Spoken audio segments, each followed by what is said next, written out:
Nah, setelah infeksi virus, selanjutnya kita belajar tentang infeksi jamur. Ini sebetulnya untuk LBM3, tapi saya sampaikan dulu ya.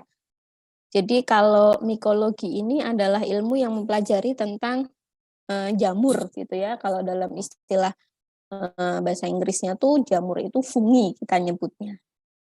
Nah, tapi fungi yang kita pelajari ini bukan jamur yang kita makan, tetapi adalah jamur yang patogen gitu.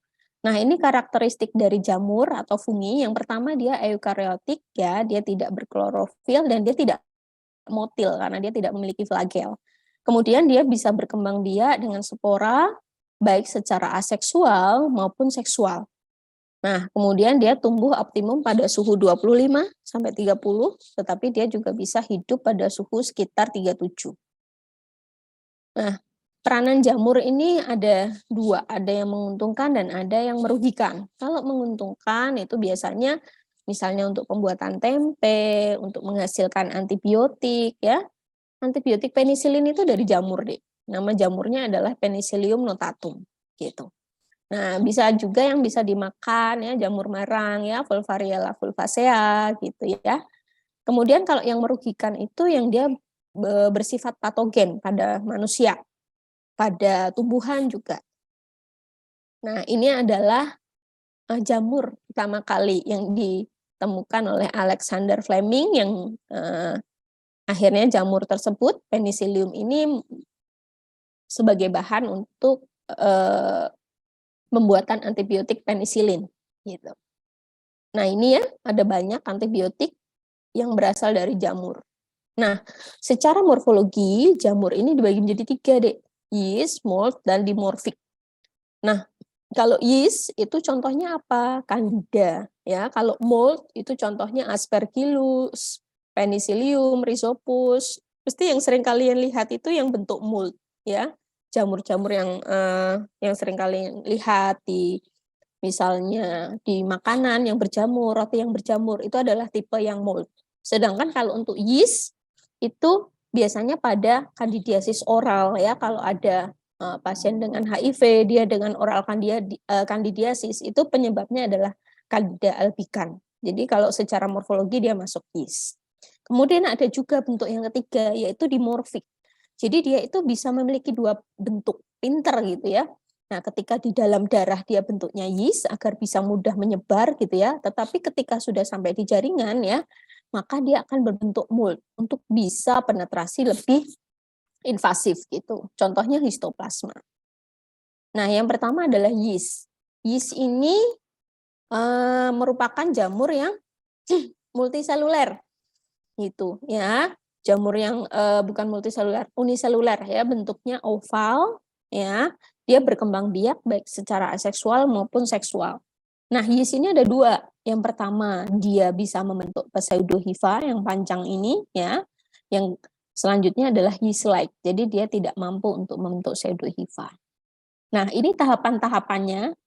Jadi saya selalu bilang bahwa agent itu untuk bisa infeksi itu dia harus melalui tahapan-tahapan. Tahapannya semuanya hampir sama. Yang pertama adalah attachment dulu. Jadi dia melekat. Kemudian dia akan berkolonisasi di situ. Ya, jadinya 1 tambah 2 ya, jadi 3, 4, 5 gitu ya. Kalau jamur sama bakteri kan dia membelahnya tidak perlu membran sel inang atau sel hostnya untuk bisa bereplikasi. Ya, dia akan kolonisasi dulu di situ. Kemudian dia akan menyebabkan infeksi superficial ya, kemudian nanti dia akan lebih lanjut mengakibatkan infeksi yang lebih dalam ya. Kemudian yang terakhir adalah disseminated atau sistemik gitu. Nah, faktor virulensinya apa? Yang pertama bisa adesin yang nanti dia akan membuat si jamur ini melekat gitu ya. Kemudian dia juga punya yang namanya hidrolitik enzim yang memang dia fungsinya adalah merusak jaringan yang ada di bawahnya gitu ya. Kemudian pembentukan hifa ya. Jadi yang panjang-panjang ini adalah hifa, Dek. Jadi dia akan menyebabkan penetrasi lebih dalam. Nah, ini ya, Candida albicans itu mulai dari masuk ya. Tahapannya yang pertama adalah kolonisasi, kemudian infeksi superficial, infeksi dalam, dan yang terakhir adalah infeksi sistemik. Nah, Candida itu sebetulnya merupakan flora normal, ya, bahkan ada di saluran nafas kita, saluran cerna, saluran urogenital, gitu. Tetapi dia bisa menjadi opportunistic patogen kalau seandainya ada kesempatan di situ. Nah, di bawah kondisi lingkungan atau host tertentu, Candida albicans ini dia akan bertransisi dari bentuk komensal menjadi bentuk patogen. Gitu. Nah, yang menjadi kunci faktor virulensi utama ya itu adalah sifat polimorfiknya. Tadi dia bulat, kemudian setelah dia mengubah dirinya ya dia bisa membentuk hifa. Nah, itu adalah kunci faktor virulensi utama pada Candida. Nah, pada saat menjadi komensal, Candida ini hanya tumbuh sebagai yeast ya. Jadi host itu dia tidak akan mengaktifkan respon imun innate-nya. Tetapi pada saat terjadi disbiosis ya, jadi di situ disbiosis itu jadi jumlah flora normalnya itu tidak seimbang, imbalance gitu ya. Misalnya bakterinya mati semuanya ya, flora normalnya mati, akhirnya yang tumbuh pesat di situ adalah jamurnya. Nah, kalau tumbuh pesat maka dia akan berproliferasi banyak gitu ya. Dia akan mengubah formasinya yang tadinya yeast jadi bentuk formasi hifa. Nah, kalau sudah terbentuk hifa maka akan mengaktifkan sistem imun innate kita. Nah, ini tadinya bentuknya cuma yeast aja. Tubuh itu santai gitu. Oh, cuma yeast gitu ya. Gitu. Tetapi kalau seandainya sudah terjadi disbiosis, trauma gitu ya, maka signal PRR kita akan bikin alarm nih. Oh, ini jumlahnya banyak gitu. Nah, dia akan mengaktifkan sel imun innate dan adaptif kita untuk bisa mengeliminasi dari jamur ini gitu. Jadi ini ya tahapan komensalnya menjadi patogen ya. Oleh karena tadi jumlahnya yang berlebihan. Jadi dia mempunyai kesempatan untuk bisa mengakibatkan suatu infeksi. Salah satunya penyebabnya kenapa kok menjadi patogen ini tadi oleh karena trauma misalnya, disbiosis, atau memang dia faktor virulensinya menjadi lebih banyak gitu karena jumlahnya juga banyak gitu.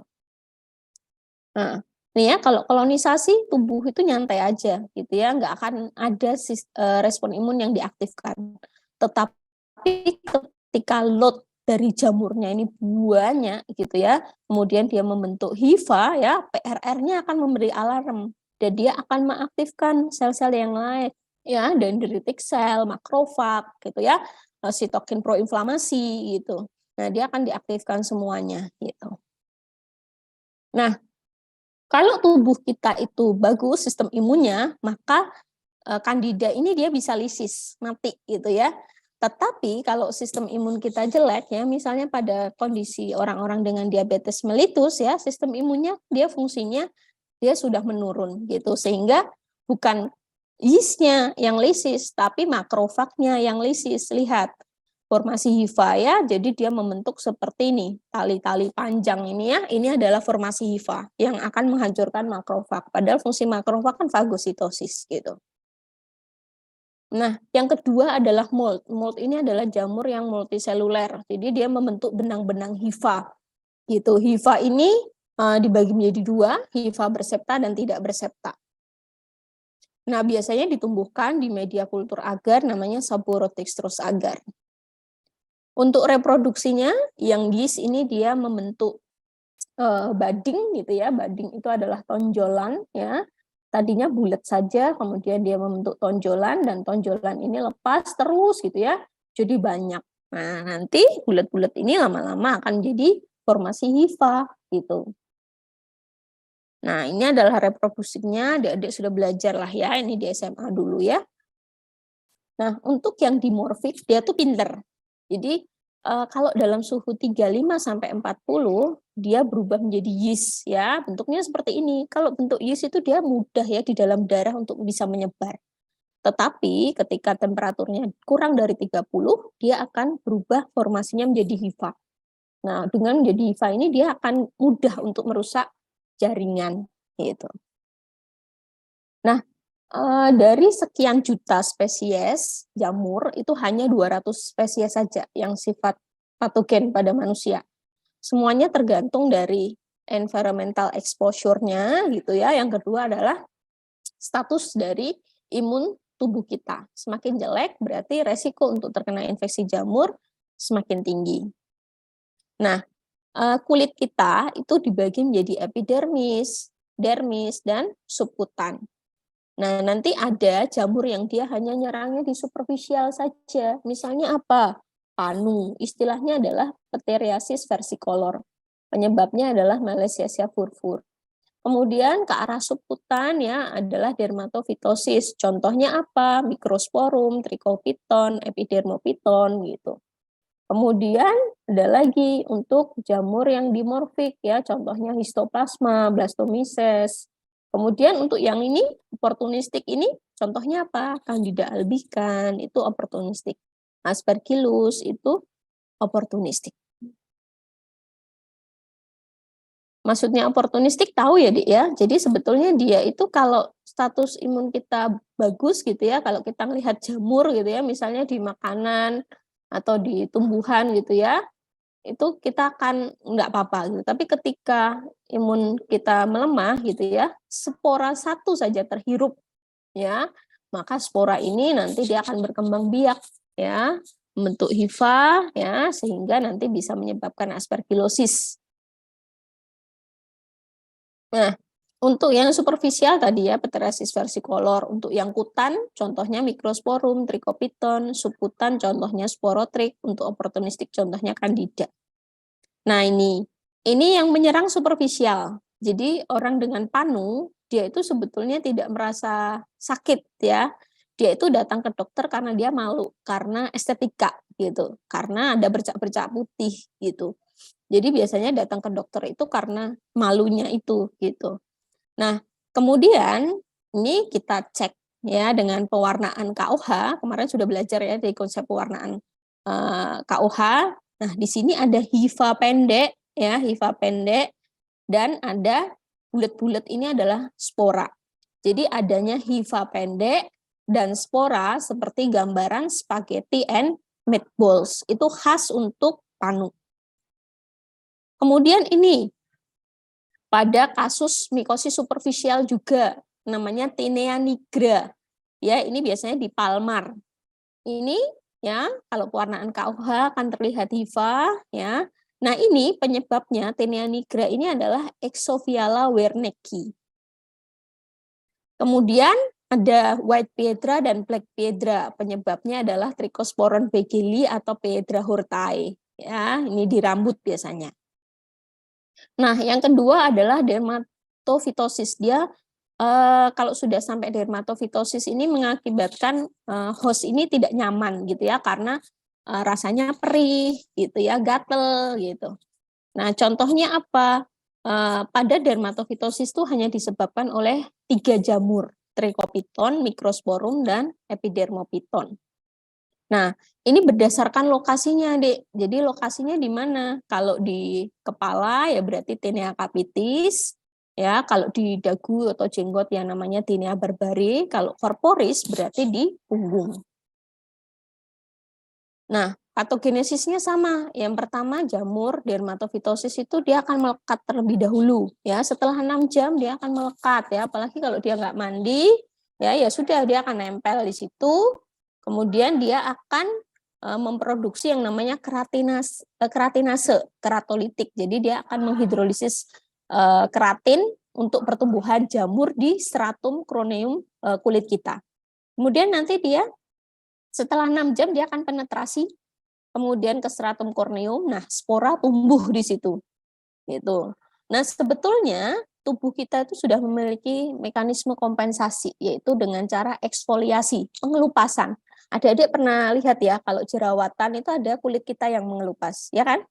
Nah, itu sebetulnya mekanisme kompensasi tubuh untuk bisa membersihkan sel-sel epitel kita yang mati, bakteri, gitu ya, leukosit, gitu. Nah, tetapi kalau seandainya patogennya lebih banyak dari proses eksfoliasi ini, maka akan terjadi suatu infeksi yang lebih serius tentunya. Nah, ini pada rambut contohnya. Nah, khas kalau pada tinea itu seperti ini, Dek. Jadi lesinya tuh kemerahan, tapi tengahnya tuh dia tenang gitu ya, tapi di sekitarnya merah. Nah ini ya pernah lihat ya, Tinea capitis, ya, Tinea manum di tangan, corporis di tubuh, cruris itu di selangkangan dan di kaki ya ataupun di kuku, Tinea unguium namanya. Nah biasanya kukunya mudah rapuh. Kemudian mikosis subkutan, dia nyerangnya lebih dalam lagi ya. Tadi superficial itu hanya di epidermis gitu ya. Kemudian kutan, kemudian subkutan, lebih dalam lagi. Nah, biasanya bentuk lesinya seperti ini pada kasus-kasus sporotrikosis. Penyebabnya adalah sporotric skenki. Nah, ini. Kemudian mikosis yang sistemik. Contohnya pada kasus histoplasma. Nah, ini dia juga merusak parunya, kemudian kulitnya juga ada manifestasinya. Selanjutnya kandidiasis. Kandidiasis itu Candida adalah flora normal, tapi dia bisa berfungsi sebagai patogen kalau seandainya tadi memiliki opportunity untuk bisa menjadi patogen. Akibatnya dia akan menyebabkan infeksi secara lokal, tetapi kalau lebih lanjut dia bisa menyebabkan candidemia. Jadi adanya jamur di darah namanya candidemia. Setelah itu nanti dia akan menyebar ke organ-organ misalnya otak, mata, ya ginjal dan hepar. Nah, ini kalau yang topikal. Ya, contohnya kandidiasis oral pada mulut. Kemudian ini kandidiasis kutis dan vulvovaginitis kandidiasis. Nah, tata cara pengambilan sampelnya mudah ya, tinggal dikerok kulitnya, kukunya, rambutnya gitu ya. Kemudian nanti dilakukan kultur dan pewarnaan KUH untuk bisa melihat hifa dan sporanya. Nah, medianya seperti ini, media kulturnya. Kalau pengecatan gram, nanti akan bisa terlihat kalau Candida itu ada gambaran yeast dan pseudohifa. Kalau dilakukan kultur, ya itu di media Saborodextrose agar. Nah, ini jamur. Kalau yang mold, ya yang tadi penyebab dari Tinea tadi ya, kalau dilakukan pewarnaan KOH maka akan ada gambaran hifa dan spora. Bisa juga di rambut ya. Jadi di rambut itu kalau kita cek ya, kalau pada kasus Tinea capitis di rambutnya itu ada sporanya, bisa di dalam rambut atau di luar rambut. Kalau yang di luar rambut ini namanya ektotrik, kalau di dalam rambut endotrik. Nah, ini ya, kalau pewarnaan KUH ada gambaran hifa dan spora. Nah, ini yang di dalam rambut tadi, Dek. Jadi sporanya tuh banyak di dalam rambut. Ya, biasanya rambutnya tuh mudah rapuh. Nah, ini ektotrik, jadi ada spora di luar rambut. Nah, untuk identifikasi mold, ya, itu juga sama, pakai media kultur namanya Saborodextrose agar. Nah, nanti kita identifikasi ya, teksturnya bagaimana, kemudian topografinya seperti apa, ya. Kalau sudah tumbuh di media kultur, kemudian nanti kita cat dengan menggunakan cat lactophenol cotton blue. Ya, caranya koloni yang tumbuh tadi ditaruh di objek gelas, ditetesi reagen lactophenol cotton blue, kemudian nanti diidentifikasi mana hifanya, mana makrokonidianya ya. Nah, contohnya seperti ini. Kalau gambarnya seperti ini ya, khas untuk Microsporum canis ya. Nah, ini seperti ini cakar kucing gitu ya, ujungnya tuh seperti cakar gitu, Dek. Nah, ini kemudian ada sekat-sekatnya. Kalau yang seperti ini, ya, seperti gada atau bunga pukul 4, ini adalah khas untuk epidermophyton. Sedangkan kalau yang ini kecil-kecil, ya, makrokonidianya seperti cerutu, ini khas untuk trichophyton. Nah, nanti diidentifikasi, oh koloninya yang tumbuh di media kultur seperti ini. Gambaran mikroskopisnya seperti ini. Berarti ini khas untuk epidermophyton flucosum. Kalau seperti ini mikroskopisnya seperti ini, oh ini khas untuk Microsporum audinii gitu untuk identifikasinya. Nah, ini skenario kasus seorang 50 tahun datang ke kulit kelamin ya, dokternya curiga infeksi jamur dermatofita. Nah, ini kita kerok lesinya. dari tepi lesi dan dari kukunya. Lihat deh, kukunya mudah rapuh ya, putih seperti ini. Nah, setelah kita warnai KOH, nah baru kelihatan hifa dan sporanya ya. Kita bisa menyebut konidia, kita bisa menyebut spora. Nah, kemudian yang kedua nih anak-anak dia di kepalanya ya ada bercak, kemudian gatel ya, kemudian rambutnya mudah dicabut dan mudah rontok. Nah, setelah diwarnai KOH, nah ini rambut yang normal seperti ini. Tapi kalau rambut yang berjamur dia ada sporanya. Nah, setelah ditaruh di media kultur, tumbuh ya jamurnya, kemudian diwarnai pakai lactophenol cotton blue. Nah, ini ya, ini khas untuk apa, Dek? Microsporum canis. Ya, jadi dia ada makrokonidianya, ada hifanya, mikrokonidianya seperti ini, ya. Gitu. Kalau kandidiasis gampang, ya, tidak pakai kerokan, tetapi pakai cotton swab saja. Ya, kemudian nanti dilihat, ya, ada gambaran yeast dan pseudohifa. Ini media kulturnya. Nah, ini contoh pemeriksaan swab vagina ya. Jadi ini keluhannya adalah keputihan, kemudian dokternya curiga ini infeksi ya, kemudian dilakukan pewarnaan gram, ada gambaran yeast dan pseudohifa. Udah, ini penyebabnya adalah kandidiasis. Oke, itu untuk infeksi jamur. Sampai di sini ada pertanyaan? Ada kesulitan terkait dengan skenario yang ada di SGD?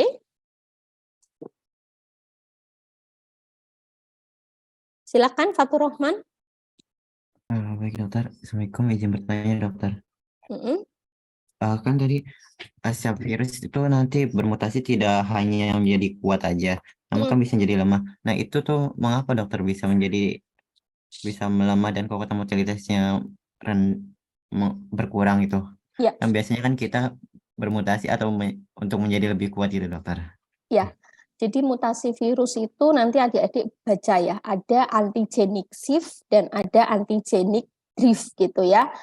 Jadi kalau mutasi itu tidak selalu memberikan dampak yang buruk. Kenapa? Karena yang tadinya itu bentuknya bagus, misalnya ya speknya dia jumlahnya ada 5, oke semuanya. Dengan mutasi speknya dia bentuknya itu jadi berubah gitu. Nah, kalau dengan berubah seperti itu, otomatis dia juga akan berperan pada saat dipatogenesis. Jadi pada saat patogenesis dia juga akan berkurang virulensinya, Dek, gitu.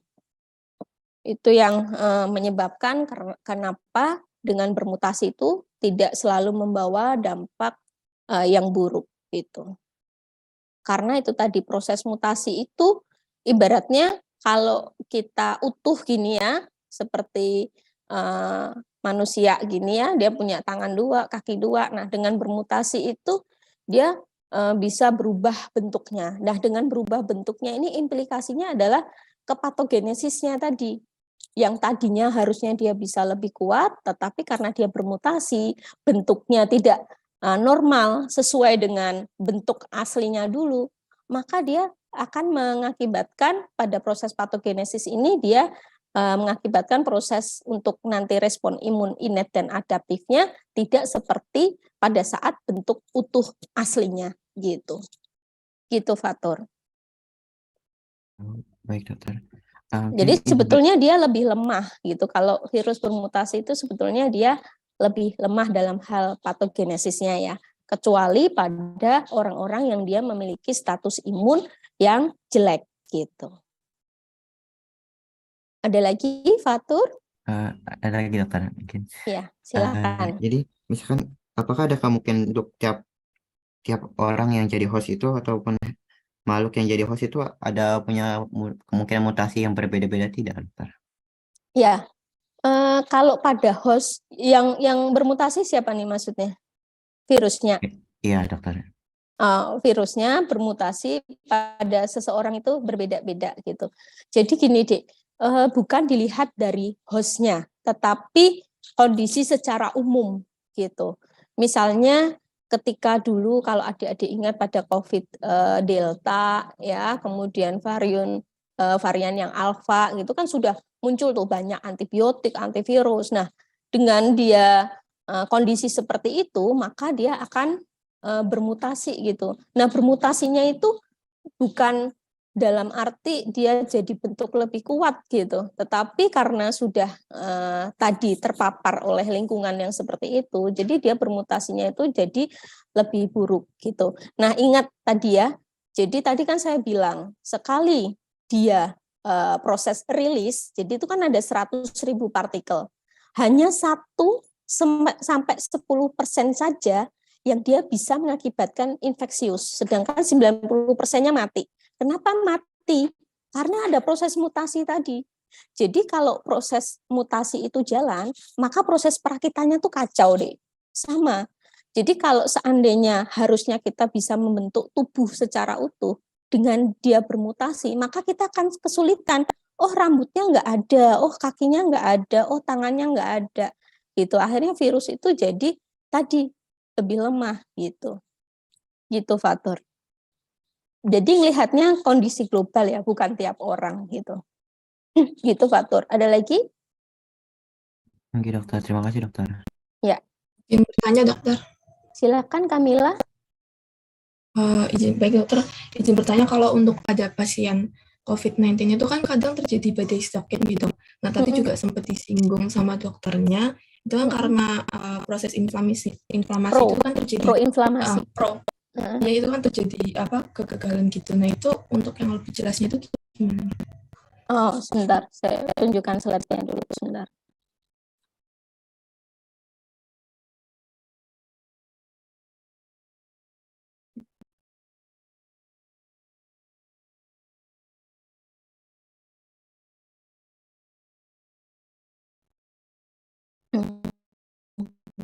Ini ya.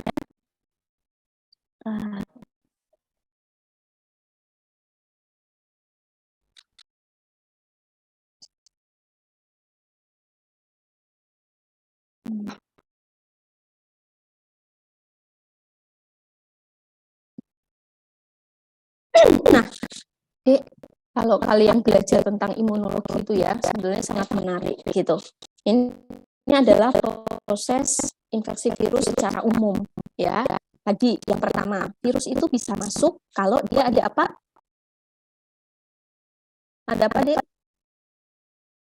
Ada reseptor, pinter. Nah, ada reseptor ya. Nah, reseptor ini akan membantu si virus itu untuk bisa masuk. Oke, kamu masuk gitu ya. Nah, setelah masuk ya, maka nanti respon imun tubuh dia akan mengenali lewat dendritic cell dan makrofag. Lihat tangannya. Dendritic cell itu kan dia seperti amoeba gitu ya bentuknya ya. Tangannya dia akan, nah, oh ini virusnya masuk nih, gitu. Dia akan dikenali di tubuh ini ada virus, gitu ya, namanya SARS-CoV-2 karena dia berikatan sama reseptor S2. Maka setelah itu interferon 1-nya akan aktif, ya. Kemudian dia juga akan memicu yang namanya sitokin proinflamasi. Sitokin proinflamasi ya IL-6, IL-1, dia juga akan merangsang yang namanya natural killer cell, neutrofil, makrofag. Dia datang nih ke tempat infeksinya, ke saluran nafas tadi untuk bisa memfagositosis si virus ini gitu. Natural killer cell dia akan langsung menghancurkan selnya. Ya, jadi kalau makrofag dia akan memfagositosis dari virusnya. Tapi kalau natural killer cell itu enggak pilih-pilih gitu. Pokoknya kamu terinfeksi virus, sel apapun akan langsung dihancurkan oleh yang namanya natural killer cell ini tadi. Nah, sitokin proinflamasi dan kemokin ini dibutuhkan pada saat virus itu masuk.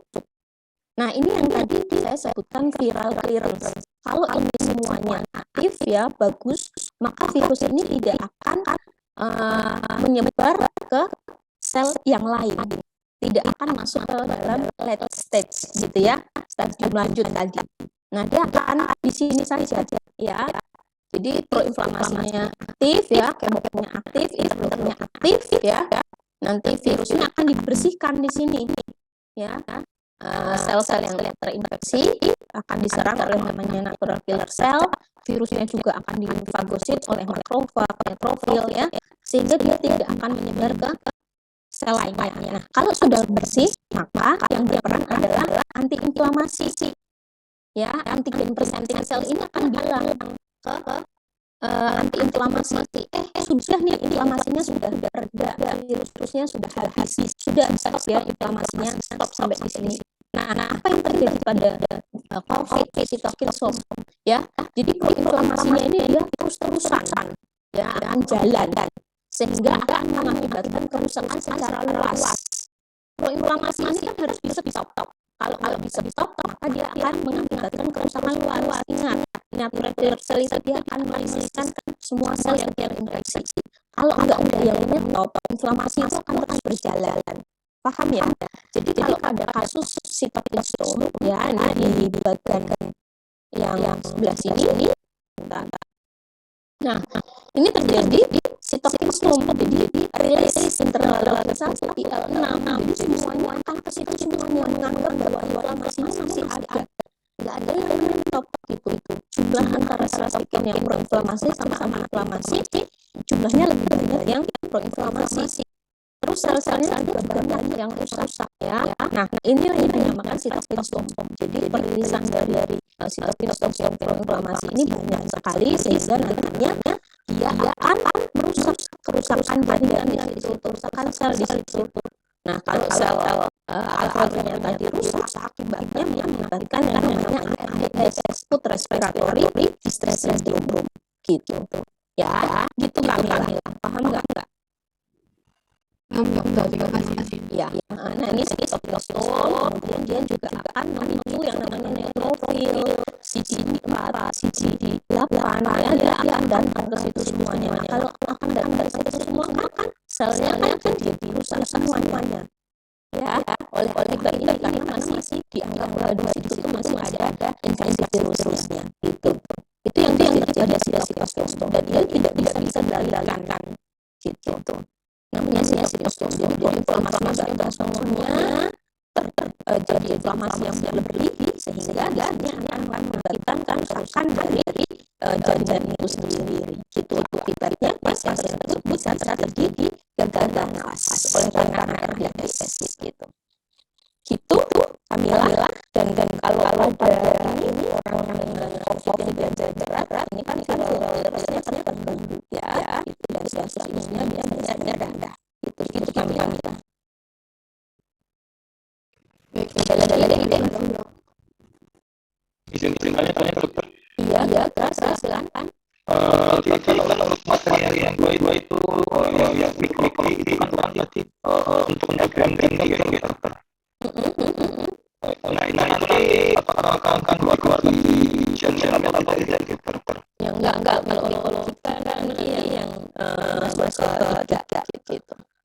Terima kasih. Ya, udah. Ada lagi? Ya, silakan teman-teman. Misalkan pasien jadi pasien ini lewat DM dan tensi.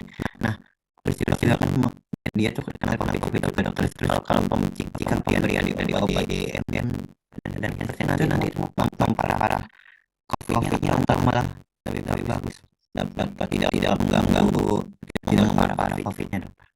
Jadi kalau ada COVID, dia punya hipertensi, kemudian dia punya DM, kemudian dia minum obat anti DM dan anti hipertensi, kemudian apakah merusak apakah obatnya itu nanti meningkatkan gejala COVID-nya atau tidak terlalu enggak. Jadi pada orang-orang dengan diabetes mellitus ya, spesimen imunnya itu sudah tidak jadi terjadi penurunan sisi, misalnya makrofag itu fungsinya untuk fagosit ya.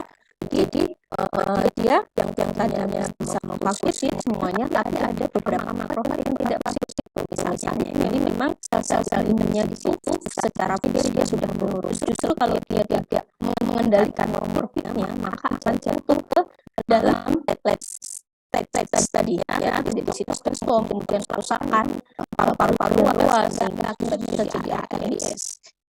Karena virus SARS-CoV sendiri kalau patogenesisnya dia juga mengakibatkan gula darah naik dan juga vasokonstriksi pembuluh darah. Gitu. Jadi pada saat melakukan treatment pada COVID itu juga harus melakukan treatment untuk komorbidnya. Gitu.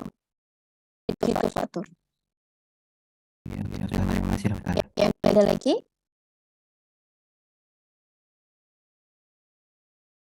Sudah? Sudah cukup. Yang lainnya ada pertanyaan deh. Saya lihat dari dalam diskusi saya tanya ke tutor lain banyak yang diam gitu ya. Nah, adik-adik coba baca imunologi ya, karena di modul patomek ini kita sangat ini detail terkait dengan infeksi bakteri itu seperti apa, infeksi virus seperti apa, infeksi jamur seperti apa. Kalau kalian bacanya langsung Google gitu ya, kalian cari sendiri itu kadang kita masih bingung gitu. Kalau kalian belajar di imunologi apa itu dia urut ya jadi jelas gitu. Ada lagi deh pertanyaan? Sudah cukup jelas ya. Untuk ini nanti saya akan lewat ke Dr. Ahmadani Ayu. Untuk slide-nya nanti silakan dipelajari lagi begitu untuk nanti persiapan ujian gitu. Oke, itu untuk soal nanti coba saya konfirmasi ke Dr. Ahmadani Ayu ya, untuk kuliah pakar mikologi ini apakah akan keluar di LBM 2 atau LBM 3 gitu. Jadi coba saya konfirmasi dulu, nanti biar Dr. Ahmadani Ayu yang menyampaikan gitu, soalnya takut salah nanti. Oke, itu adik-adik, alhamdulillah untuk kuliah pakar pada siang ini telah selesai. Marilah kita membaca hamdalah dan doa walaupun majelis. Alhamdulillahirabbil alamin. Terima kasih, mudah-mudahan bermanfaat. Nanti adik-adik bisa membaca dari referensi lain untuk menambah ya. Wassalamualaikum warahmatullahi wabarakatuh. Waalaikumsalam warahmatullahi wabarakatuh. Terima kasih dokter.